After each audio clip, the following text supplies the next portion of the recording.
Okay जी, बिस्मिल्लाहिर्रहमानिर्रहीम। शुरू अल्लाह के नाम से जो नहायत मेहरबान और बख्शने वाला है। आते हैं जी आज अपने टॉपिक की तरफ। टॉपिक है हमारे पास simple harmonic motion.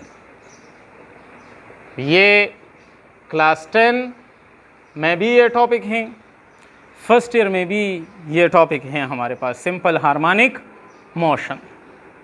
Simple harmonic motion क्या है? तो प्रीवियस लेक्चर में हम ये सीख चुके हैं कि एक मोशन है जिसे वाइब्रेटरी मोशन या ऑसिलेटरी मोशन कहते हैं, और वो है to and fro motion, back and forth motion हमारे पास किसी मीन पोजीशन के गिर्द। तो ये सिंपल हार्मोनिक मोशन अगर हम स्टडी करना चाहते हैं तो यहाँ आ जाए जी। पहले इसको डिफाइन कर लेते हैं। तो यहाँ मैंने एक पेंडुलम ले लिया, सिंपल पेंडुलम है, ये इसका मास बॉब है, ये इसका मीन पोजीशन है। मैंने क्या किया, इसको उठाया और मीन पोजीशन ओ से लेके गया पॉइंट ए की तरफ। फिर जब पॉइंट ए पे मैंने इसको छोड़ दिया तो ये हमारे पास यहाँ से छोड़ने के बाद रवाना हो गया और मीन पोजीशन की तरफ आया। लेकिन मीन पोजीशन पर इनर्शिया की वजह से स्टॉप नहीं हुआ, क्योंकि इनर्शिया हमें कहते हैं अगर एक बॉडी मोशन में वो मोशन को बरकरार रखेगा। तो यहाँ पर ये मीन पोजीशन पे स्टॉप नहीं हुआ, बल्कि चला गया टूवर्ड्स पॉइंट बी की तरफ चला गया। ए से रवाना हुआ, मीन पोजीशन की तरफ ओ की तरफ आया, फिर ओ से बी की तरफ चला गया। फिर बी से हमारे पास रवाना हो जाएगा, ओ की तरफ आएगा, ओ से ए की तरफ, ए से बी, बी से ए की तरफ। तो एक तरह से ये एक वाइब्रेटरी मोशन स्टार्ट कर लेगा। तो मैं कह सकता हूं ये जो सिंपल हार्मोनिक मोशन है, it is a type of, ये टाइप है, it is a type of what? Vibratory motion. Simple harmonic motion क्या है? It is a type of vibratory motion है पहले। अब ये वाइब्रेटरी मोशन किस तरह है, तो यहां पर मैं एक और एग्जांपल से इसको समझाने की कोशिश कर रहा हूं। यहां पर मैंने एक पेंडुलम ले लिया, ये पॉइंट ए है और ये मैंने पॉइंट सी ले लिया, क्योंकि बी मैंने इस साइड पे लिया है।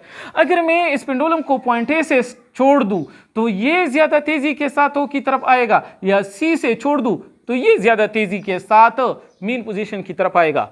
ऑब्वियसली जब इसको हम पॉइंट ए से छोड़ देंगे तो ये ज्यादा तेजी के साथ मीन पोजीशन की तरफ आएगा, और जब सी से छोड़ देंगे तो ये स्लो आएगा। इसका मतलब ये है जब ए से छोड़ेंगे तो वेलोसिटी में ज्यादा चेंज होगा, वेलोसिटी में ज्यादा चेंज होगा तो एक्सेलरेशन ज्यादा पैदा होगा।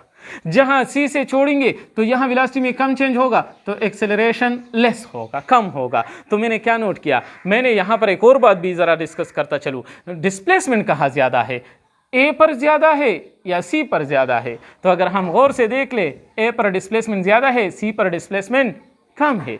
तो एक बात सामने बात यह आई, जब डिस्प्लेसमेंट ज्यादा एक्सेलरेशन ज्यादा, जब डिस्प्लेसमेंट कम एक्सेलरेशन कम। तो लिहाजा डिस्प्लेसमेंट बढ़ाओगे एक्सेलरेशन बढ़ जाएगा, डिस्प्लेसमेंट कम करोगे एक्सेलरेशन कम हो जाएगा। तो इसको कहते हैं direct proportion. What it is called? Direct proportion. तो इसका मतलब ये हो गया कि ये जो एक्सेलरेशन हमारे पास है ये directly proportional to displacement of the vibrating body है। जितना ज्यादा डिस्प्लेसमेंट होगा उतना हमारे पास वाइब्रेटरी मोशन में एक्सेलरेशन होगा। दूसरी पॉइंट अगर आप यहां से नोट कर लो, तो यहां जब इस बॉडी को मैं मीन पोजीशन से एक्सट्रीम पोजीशन पे लेके आया तो यहां इस पर एक फोर्स लगना शुरू हो गया। उस फोर्स को हम कहते हैं restoring force.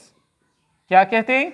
Restoring force. Restoring force एक ऐसा फोर्स होता है जो बॉडी को वापस अपनी ओरिजिनल पोजीशन पर लाने की कोशिश करता है। ये रिस्टोरिंग फोर्स हमेशा इस बॉडी को मीन पोजीशन की तरफ लेके आएगा। न्यूटन ने हमें कहा था जिस डायरेक्शन में फोर्स लगता है उसी डायरेक्शन में एक्सेलरेशन पैदा होता है। चूंकि रिस्टोरिंग फोर्स हमेशा मीन पोजीशन की तरफ होता है, यही वजह है कि इस मोशन में एक्सेलरेशन हमेशा डायरेक्ट टुवर्ड्स मीन पोजीशन होगा।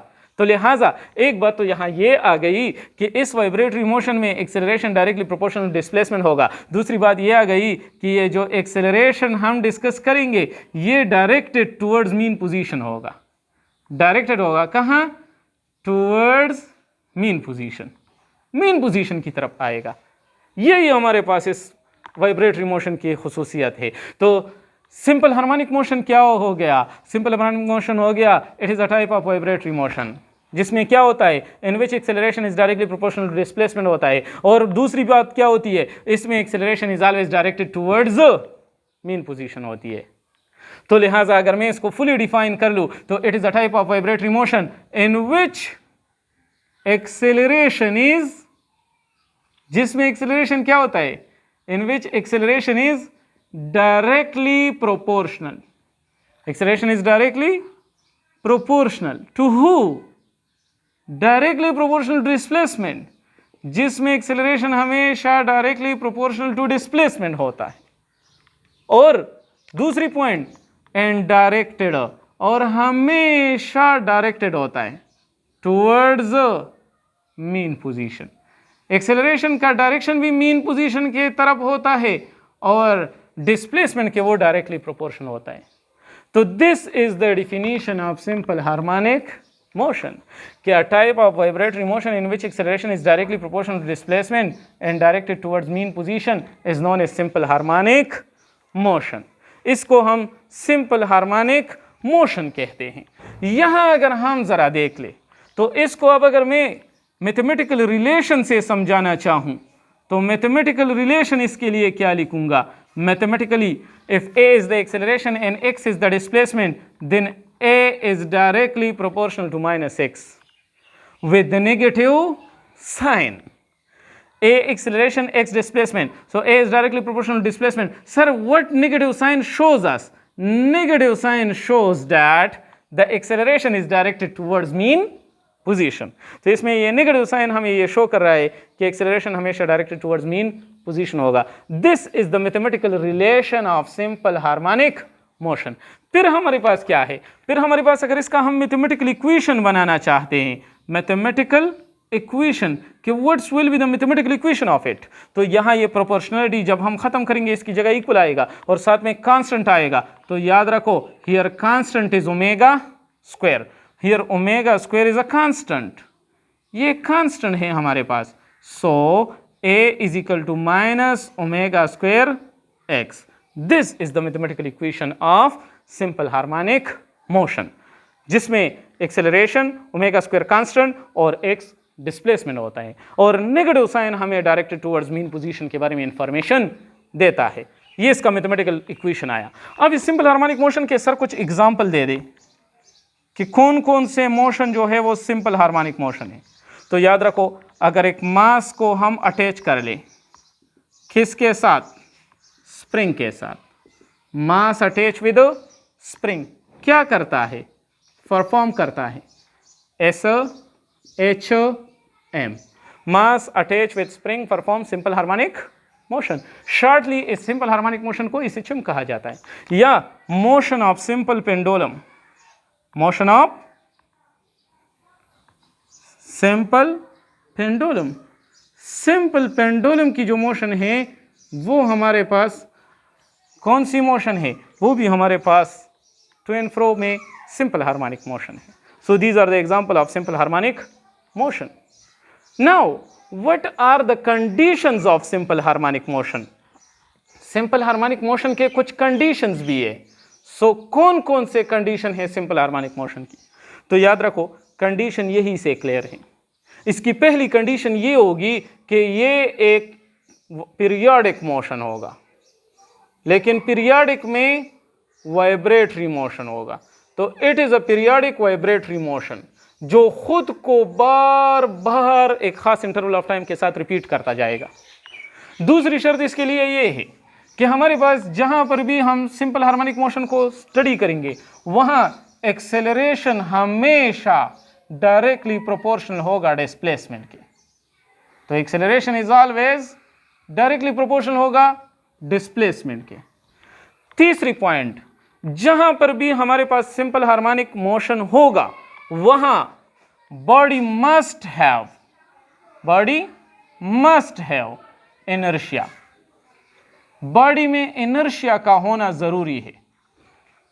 For simple harmonic motion body must have inertia. For SHM body must have inertia. उस बॉडी में कभी भी सिंपल हार्मोनिक मोशन नहीं हो सकता जिसमें इनर्शिया ना हो। इस तरह हमारे पास इसमें से एक और पॉइंट भी है कि द रिस्टोरिंग फोर्स, वो फोर्स जो बॉडी को टुवर्ड्स मीन पोजीशन लेके आता है, जो इंशाल्लाह इसके बाद लेक्चर में काफ़ी ज़्यादा डिटेल से हम डिस्कस करेंगे कि रिस्टोरिंग फोर्स जो है वो डायरेक्टली प्रोपोर्शनल होना चाहिए is directly proportional to displacement. Restoring force भी directly proportion होगा किसके? Proportional to displacement के. हमेशा ये डिस्प्लेसमेंट के डायरेक्टली प्रोपोर्शन होगा. तो सिंपल हार्मोनिक मोशन के लिए इन 4 कंडीशन का होना जरूरी है. फिर इसके कुछ कैरेक्टरिस्टिक हैं. सिंपल हार्मोनिक मोशन है सम कैरेक्टरिस्टिक. पहली कैरेक्टरिस्टिक तो इसकी डिफिनीशन से वाज़ेह है कि इसमें एक्सेलरेशन डायरेक्टली प्रोपोर्शनल डिस्प्लेसमेंट होगा. दूसरी कैरेक्टरिस्टिक भी डिफिनीशन से है कि एक्सेलरेशन ऑलवेज डायरेक्टेड होगा towards mean position. Acceleration is always directed towards mean position. Acceleration हमेशा मीन पोजीशन की तरफ होगा. तीसरी पॉइंट जो तीसरा कैरेक्टरिस्टिक है हमारे पास वो ये है कि जब हम सिंपल हार्मोनिक मोशन को स्टडी करेंगे, suppose simple harmonic motion in simple pendulum हम स्टडी करेंगे, तो अगर हम एक्सट्रीम पोजीशन पे जाएंगे तो एक्सट्रीम पोजीशन पे ये जो बॉडी है ये थोड़ा सा रेस्ट में आएगा, थोड़ी सी देर के लिए स्टॉप हो जाएगा. जब थोड़ी सी देर के लिए ये स्टॉप हो जाएगा तो वहाँ इसकी काइनेटिक एनर्जी ज़ीरो होगी, वहाँ उसकी वेलोसिटी भी ज़ीरो होगी. वहाँ पर हमारे पास तो काइनेटिक एनर्जी भी ज़ीरो होगी, वेलोसिटी भी ज़ीरो होगी. और तीसरी पॉइंट हमारे पास वहाँ इसका पोटेंशियल एनर्जी मैक्सिमम होगा. तो eight extreme position the velocity of a simple harmonic oscillator is zero, kinetic energy is zero, but potential energy is maximum. अगर हम फोर्थ वन बात करें मीन पोजीशन की, अगर बॉडी रवाना हो जाए एक्सट्रीम पोजीशन से और वो पहुंच जाए मीन पोजीशन पर, तो मीन पोजीशन पे हमारे पास क्या होगा? मीन पोजीशन पे ये रुकेगा नहीं, बड़ी तेजी के साथ वहां से गुजरेगा. तो मीन पोजीशन पर बॉडी की वेलोसिटी मैक्सिमम होगी. Velocity of a body is always maximum. At mean position जब वेलोसिटी मैक्सिमम होगी तो kinetic energy is also maximum. और यहाँ पर अब हमारे पास जो पोटेंशियल एनर्जी है वो जीरो होगी. तो at mean position velocity of the simple harmonic oscillator is maximum, kinetic energy is maximum, but potential energy is zero. और फिफ्थ वन पॉइंट ये है कि जब भी सिंपल हार्मोनिक मोशन होगा तो in simple harmonic motion total energy is always remain constant, is always remain constant. Total energy हमेशा constant रहेगी. सो this is something about the topic what is simple harmonic motion and what are its example and what the conditions and what are the characteristic. Hope आपको video अच्छी लगी होगी. So thanks a lot.